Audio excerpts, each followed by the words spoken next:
João 18, verso 33.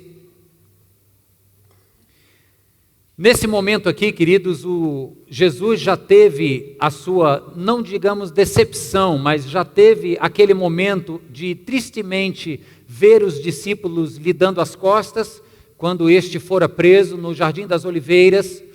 Neste momento aqui, Pedro já tinha negado Jesus 3 vezes, como este mesmo lhe dissera que ele faria. Neste momento aqui, Jesus está de um lado para o outro, já havia estado diante de Anás, sogro do sumo sacerdote naquele período, agora também passara por Caifás, o sumo sacerdote, e nesse jogo de lá para cá, ele então vai ao pretório, que era a casa oficial do representante do imperador, no caso o governador romano Pôncio Pilatos. E ele ali vai porque os judeus sabiam que, não tendo eles o direito de julgar alguém à morte, ele então queria que Roma o fizesse. E Roma eventualmente o faria a partir de Pôncio Pilatos, que era a autoridade maior naquele momento e naquele lugar. Então acompanhem comigo João 18, verso 33. Pilatos então voltou para o pretório, chamou Jesus e lhe perguntou: você é o rei dos judeus? Perguntou-lhe Jesus: essa pergunta é tua ou outros te falaram a meu respeito? Respondeu Pilatos: acaso sou judeu? Foram o seu povo e os chefes dos sacerdotes que o entregaram a mim. O que foi que você fez? Disse Jesus: o meu reino não é deste mundo. Se fosse, os meus servos lutariam para impedir que os judeus me prendessem. Mas agora o meu reino não é daqui. Então você é rei, disse Pilatos. Jesus respondeu: tu dizes que sou rei. De fato, por esta razão desci e para isso vim ao mundo, para testemunhar da verdade. Todos os que são da verdade me ouvem. O que é a verdade? Perguntou Pilatos. Ele disse isso e saiu novamente para onde estavam os judeus e disse: não acho nele motivo algum de acusação. Amém. Vamos orar? Pai, queremos colocar mais uma vez nossos corações dispostos, Senhor, diante da Tua presença, diante da Tua palavra. Nós oramos para que o Espírito fale conosco, Senhor, poderosamente. Oramos, Deus, para que a Tua palavra nos encontre, Deus, com poder. E oramos, Deus, para que esta palavra nos transforme, em nome e para a glória de Jesus. Amém. Amém. Deu para colocar a foto aí do filme, Roma? Coloca aí para mim. Quem lembra desse filme? Em 1992, chama-se Uma Questão de Honra. Jack Nicholson, Tom Cruise e Demi Moore. O que acontece aí é um caso na base de Guantánamo, em Cuba, onde se prendiam os piores criminosos, ameaça ao governo americano. Um assassinato acontece dentro desta base. O advogado de defesa dos soldados que estavam sendo acusados deste assassinato vai à corte e então lá estabelece uma série de diálogos. É um thriller de tribunal, vale a pena assistir quem não viu, é um filme muito legal, pode tirar. Tem uma parte do diálogo que ficou muito marcado, virou assim emblemático, o diálogo entre o Tom Cruise e o coronel, que é o coronel Nathan, que é o Jack Nicholson. E neste diálogo, a seguinte troca de frases acontece. E o clima fica acirrado e então o coronel diz: o que você quer de mim? E ele responde: eu quero a verdade. E o coronel olha para ele e diz: você não suportaria a verdade. Você não aguentaria, você não é capaz de lidar com esta verdade. Por que essa cena veio à minha mente? Porque no texto que nós lemos aqui, não sei se você prestou atenção nisso, mas o Pôncio Pilatos, no verso 38, ele faz uma pergunta e ele exclama dizendo: o que é a verdade? Mas ele não dá nem tempo de Jesus responder. Diz exatamente aqui o verso 38. O que é a verdade? Perguntou Pilatos. E disse isso e saiu novamente para onde estavam os judeus. O Ravi Zacarias, que é um pastor de descendência indiana, mas mora nos Estados Unidos, viaja o mundo inteiro, um conferencista, fala sobre a apologética da fé. Ele disse algo interessante. Ele diz que nesta pergunta de Pilatos, o que é a verdade? Pilatos faz a pergunta certa, porque todos querem e precisam saber o que é a verdade. Ele faz a pergunta certa para a pessoa certa, mas não espera a hora certa para ouvir essa resposta. O texto não diz exatamente por que Pilatos sai. Pergunta, não espera a resposta e sai. Onde a Bíblia não fala o porquê das coisas, a gente então tem margem para imaginar. A nossa criatividade vai longe. Então, pessoalmente, eu me lembro desta frase do filme, onde o coronel diz, você não suportaria a verdade, e eu transpus para esse momento. É como se Pilatos tivesse, isso é por minha conta, tá, gente?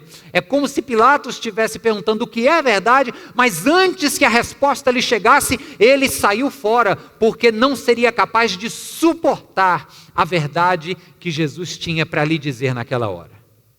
A verdade de que, por exemplo, ele, Pilatos, não era o homem mais poderoso da Judéia, na Palestina do século I. O mais poderoso era o Rei dos Reis, diante de quem ele estava. A verdade de que se ele não deixasse suas práticas e visão de mundo pagã, ele não teria a salvação e a oportunidade de desfrutar a vida e a eternidade ao lado do Senhor. Ele não suportaria ouvir esta verdade. Então ele pergunta o que é verdade e sai fora. E eu acredito, inclusive, irmãos, que nós vivemos um pouco neste momento, nesta mesma compreensão de Pôncio Pilatos. Porque nós sabemos que existe uma verdade. Aqui ninguém tem muita dificuldade de julgar o que é certo do que é errado. É ou não é? Nós fomos criados com uma capacidade moral de escolher entre o certo e o errado. Mas é como se muitas vezes nós não quiséssemos dar ouvidos a esta verdade por não sermos nós capazes de suportá-la. Ou, pelo menos, não sermos capazes de abraçar as implicações de viver a partir dessa verdade. Se eu sei que algo é errado, mas mesmo assim eu quero fazer, acolher a verdade vai me obrigar a não fazer aquilo que eu quero. Então, para mim, é melhor dizer que a verdade é subjetiva. E esse é um problema que se constitui, na verdade, como uma marca desta sociedade chamada pós-moderna. A modernidade foi o período da história em que o pensamento humano foi elevado às alturas. O homem passou a ser o centro pensante do mundo. Agora, o período que os estudiosos chamam de pós-modernidade, diz o quê? Diz que agora este homem que é o centro pensante do mundo, ele também é o autor de sua própria verdade. Então, no mundo em que a gente vive, o que é verdade para mim pode não ser para você. E o que é extremamente certo para você pode não ser certo para mim. Não é assim? Quem já teve a experiência aqui de numa reunião de família ou num papo com colegas de trabalho, e você vai ali com todo amor e afinco falar da fé em Jesus Cristo, e depois que você expõe aquilo, o camarada olha com um olhar meio de desdém, diz assim, olha, ok, isso é uma verdade para você, mas não é uma verdade para mim. Você já teve essa experiência? Sim ou não? Levanta a mão. Exatamente, porque esse é o mundo que a gente vive. Eu gostei muito de uma conversa que um pastor que eu conheci disse que teve no avião. Ele é ainda o líder da base da Jocum, onde eu morei, lá nos Estados Unidos. E a Jocum, para quem não sabe, é Jovens com uma Missão, é uma agência missionária. E ele disse que estava no avião e sentou do lado de um homem que ao longo da conversa se expressou como ateu. E então o papo ficou em torno de Deus, e falando de Deus, falou-se de verdade absoluta. Deus é uma verdade absoluta, é ou não é? Aí o ateu dizendo, não, eu não acredito que exista uma verdade absoluta. O que esse camarada estava dizendo é que, ausente da compreensão de Deus, tudo é subjetivo. Não há mais uma verdade objetiva, certo, errado, ponto. Não há, é subjetivo. Então esse camarada disse, não existe mais verdades absolutas. Aí eu achei genial a resposta que o pastor deu para ele, que ele chegou e disse assim, peraí, você tem certeza absoluta do que você está dizendo? Botou o cara num bico, numa sinuca de bico ali. Porque se ele diz assim, tenho, então ele está dizendo, opa, então tenho o absoluto. Se ele diz, não tenho, opa, então você não está muito certo do que você está dizendo, porque não tem absoluto. Verdade é, queridos, que o que nós estamos estudando hoje, vendo na palavra de Deus, é uma pergunta que acompanha o homem ao longo de sua história. O que o Pilatos externa é uma pergunta que eu e você buscamos. O que é a verdade? E para falar sobre esta verdade, que no nosso mundo está sendo tratada como algo tão relativo, nós precisamos voltar os olhos para a palavra de Deus e entender a verdade em 3 dimensões, e é isso que eu quero olhar com vocês hoje. Primeiro, a verdade inspirada, depois a verdade encarnada e depois a verdade anunciada. Se nós queremos entender sobre esta verdade com V maiúsculo, que não tem vírgula depois, mas que tem um ponto, é verdade e ponto, nós precisamos pensar, fala comigo, na verdade inspirada, na verdade e na verdade anunciada. Então, em primeiro lugar, a verdade inspirada. Quando você ouve a palavra inspiração, você já lembra de Deus que inspirou os autores bíblicos a escrever o que está aqui, que nós consideramos como verdade. Este Deus que está descrito lá no livro do profeta Isaías, capítulo 65, verso 16, diz o texto lá que este Deus é um Deus de verdade. Não há falseio na pessoa de Deus. Não há, como diria Tiago, ânimo dobre, mente dividida. Não há. Ele é verdade e ponto. O que ele diz é sempre certo. O que ele fala é sempre verdadeiro. Amém? Você crê nesse Deus? Eu creio. E você? Sim. Então, se você crê nisso, você vai crer também no que diz o Salmo 119. Lá no verso 142 do Salmo 119, diz assim: a tua justiça é eterna e a tua lei é verdadeira. O Salmo 119 todo vai falar sobre o quão verdadeiros são os estatutos de Deus. A palavra do Senhor é verdade de capa a capa. Então, quando falamos da verdade inspirada, nós precisamos trazer à mente e ao coração esta compreensão inegociável de que o Deus que se revela na sua palavra é um Deus verdadeiro e, portanto, tudo que Ele coloca para nós, tudo que Ele coloca para ser conhecido por nós na sua palavra é a mais absoluta verdade. Amém? Segundo lugar, a verdade encarnada. E quando você ouve encarnado, você vai lembrar de encarnação, aquele que se fez carne. Aí você lembra logo de João, capítulo 1, verso 1. O que diz? Vai lá, de cabeça, quem está bom de Bíblia? No princípio era o Verbo, e o Verbo se fez carne e habitou entre nós. E o Verbo estava com Deus e o Verbo era Deus. Quem é o Verbo? Jesus Cristo. E Jesus Cristo é Deus. A verdade encarnou. Lá no verso 16 deste mesmo capítulo 1 vai dizer que este Verbo que se fez carne habitou entre nós cheio de 2 coisas. Quais eram? Cheio de graça e de verdade. Jesus Cristo é a verdade encarnada. João capítulo 5 vai dizer que toda a Escritura, e ele se refere ao Antigo Testamento, todo ele dá testemunho da verdade.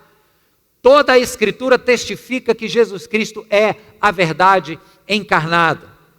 E em João capítulo 14, verso 6, o próprio Jesus vai fazer então a afirmação mais contundente de todas a respeito da verdade, que, diga-se de passagem, nenhum líder de quaisquer outras confissões religiosas foi tão ousado em dizer o que Jesus disse.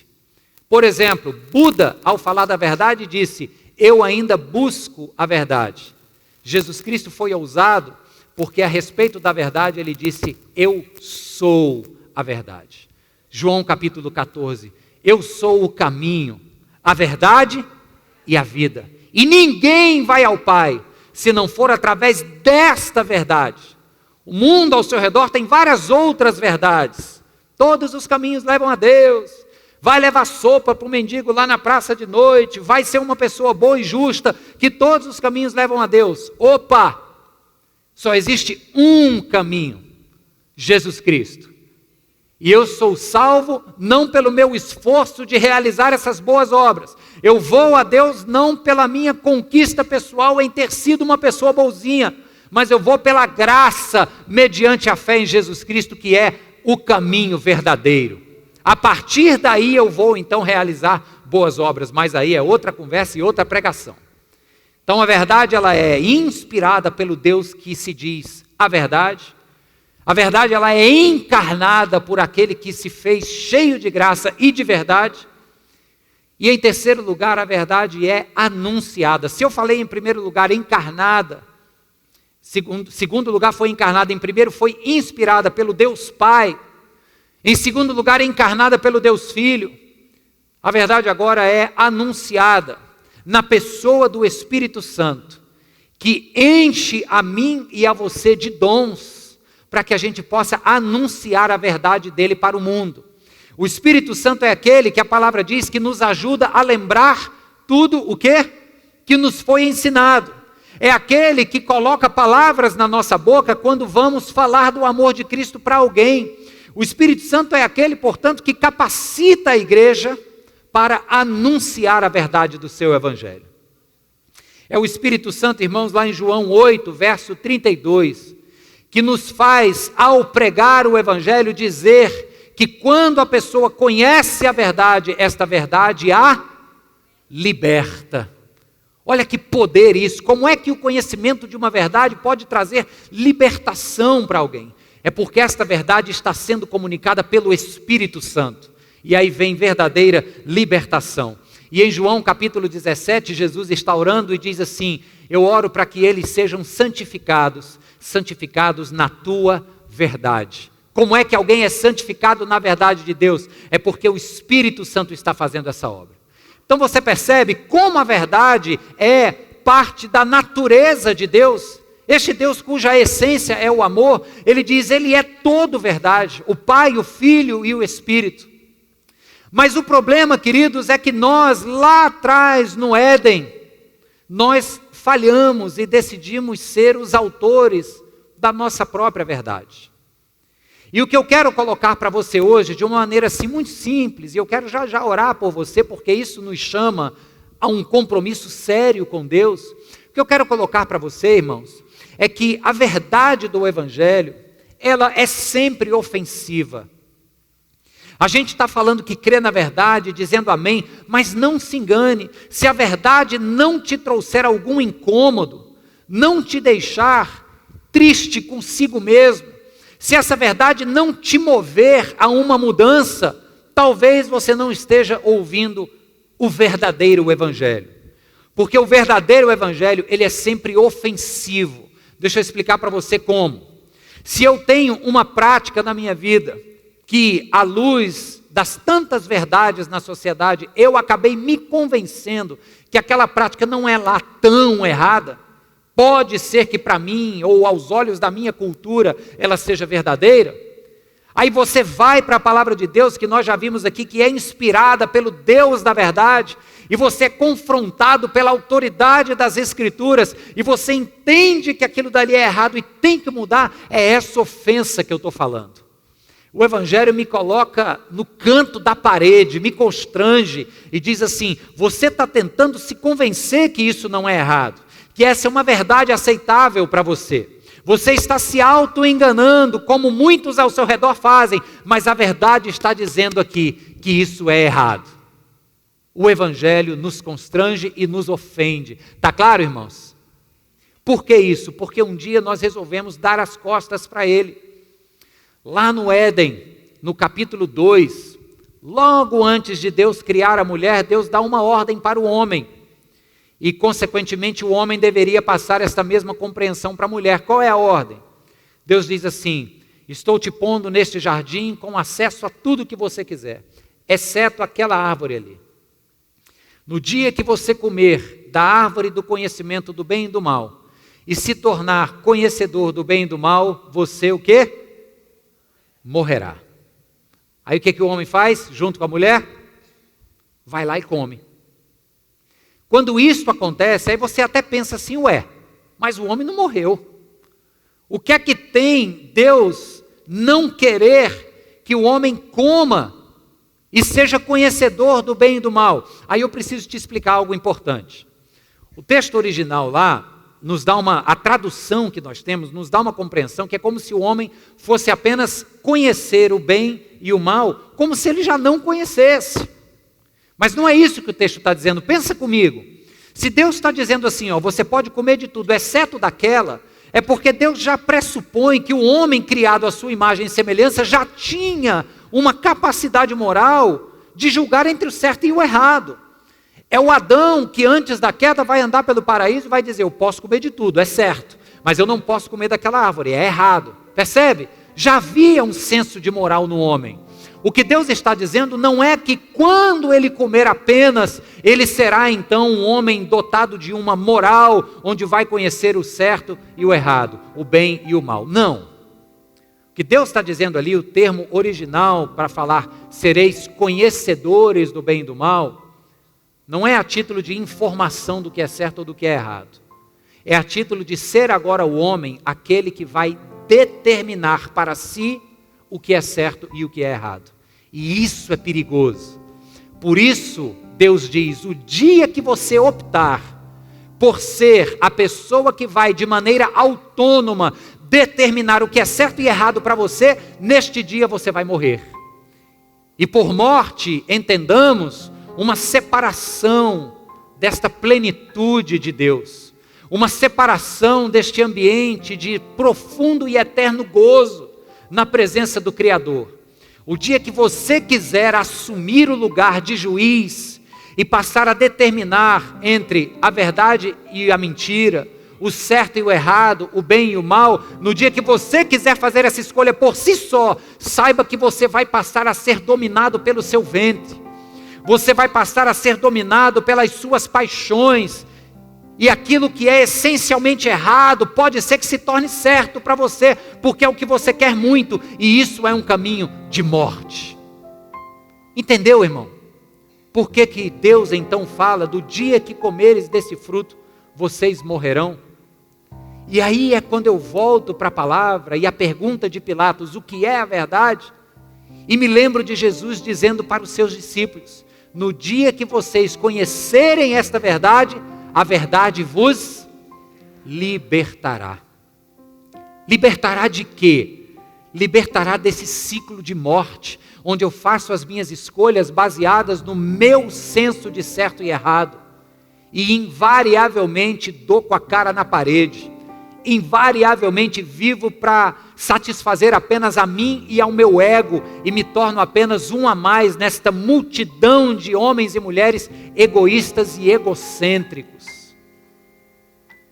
A nova humanidade que Jesus quer criar e começou a criar na cruz do Calvário é uma humanidade formada por homens e mulheres que dizem assim, Senhor, o meu direito de escolha entre o certo e o errado está voltando para o Senhor.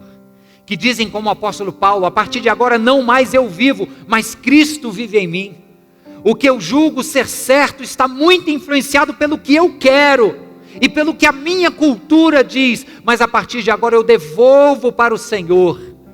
E quando você faz esse movimento é como se Jesus dissesse, pode vir para o paraíso, porque quem permite que eu escolha para a sua vida o certo e o errado, este alguém volta para o paraíso.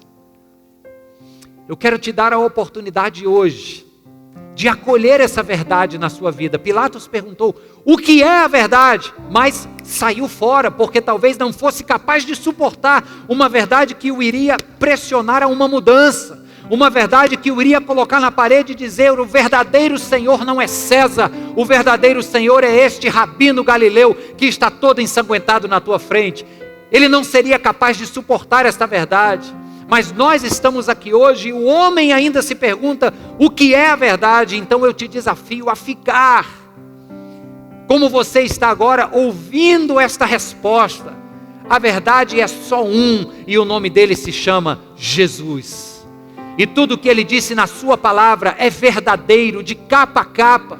Tem autoridade para determinar quem eu sou. Mas isso exige de nós uma resposta. E a resposta é, eu aceito esta submissão e este senhorio sobre minha vida, ou eu continuo insistindo em comer do fruto do conhecimento do bem e do mal, e ser eu mesmo o autor da minha própria moral. Este é um caminho de morte, mas Jesus está aqui hoje oferecendo a você um caminho de vida, e de vida nova. Portanto, eu quero oportunizar a você fazer comigo hoje uma oração. Na verdade, faremos 2 orações, e a primeira delas é para aquelas pessoas que estão aqui e que querem dizer pela primeira vez, entregarem suas vidas ao Senhor e dizer: Deus, eu tenho vivido tempo demais para mim mesmo, é a minha verdade que importa, até hoje. A partir de hoje eu quero que o Senhor seja o meu tudo, seja a minha verdade, seja o meu norte. Entrego o meu coração ao Senhor. Não mais eu vivo, mas a partir de agora Cristo viverá em mim. Se é o teu caso, aí onde você está, levante a sua mão. Eu queria te ver e quero orar por você. Quem está aqui hoje querendo entregar o seu coração a Jesus Cristo? Eu vou orar especificamente por você. Alguém aqui hoje querendo fazer essa oração? Quem é que está de mão para cima? Tem alguém apontando para alguém? Eu não estou vendo. Amém. Quem mais? Amém, querido. Deus abençoe você. Quem mais gostaria de dizer: eu quero entregar a minha vida? Deus abençoe, querida. Deus abençoe a senhora. Lá em cima, alguém querendo entregar o seu coração e dizer: a partir de hoje, a verdade do Evangelho será a minha verdade. Amém. Louvado seja Deus pela vida de vocês. Segundo lugar, aquelas pessoas que estão aqui e que podem admitir, assim como eu tantas vezes precisei admitir na caminhada: a verdade está me ofendendo hoje, está me tirando do centro de comando. Eu que me achava o bonzão, estava ali com a mão no volante da minha vida, dando a direção que eu queria. Agora eu estou sendo convidado a mais uma vez sair do banco do motorista, ir para o passageiro e dizer: Senhor Jesus, torne a assumir o controle da minha história. Essa será uma oração de reconciliação, de mudança, de conserto. Você que está aqui hoje quer fazer essa oração, fica de pé agora comigo. Nós vamos juntos orar nesse sentido. Aquelas pessoas que entregaram seus corações a Cristo, também fiquem de pé. Vamos juntos orar nesse sentido.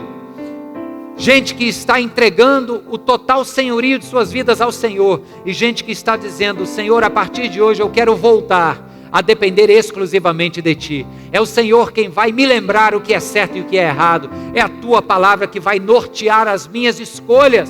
Chega de vida centrada em mim mesmo.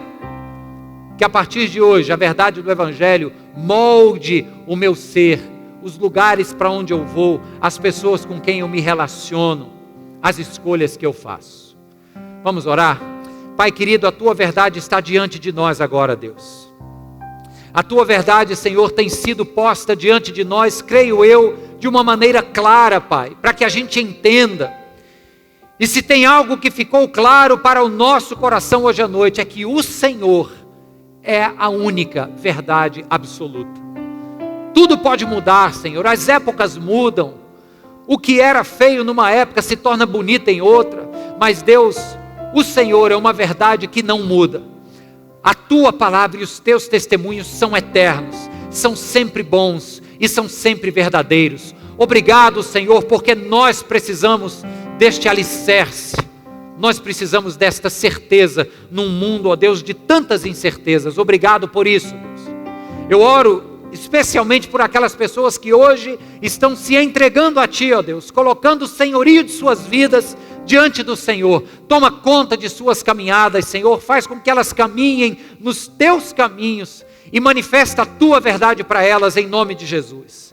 Mas assim, ó Deus, como pela minha própria vida, oro pelos meus demais irmãos e irmãs aqui, Senhor, que estão se consertando contigo, voltando, meu Deus, a um compromisso de fato com o Senhor, deixando de lado, Senhor, escolhas egoístas, uma caminhada voltada para si próprio, e escolhendo, ó Deus, a Tua verdade e os Teus caminhos.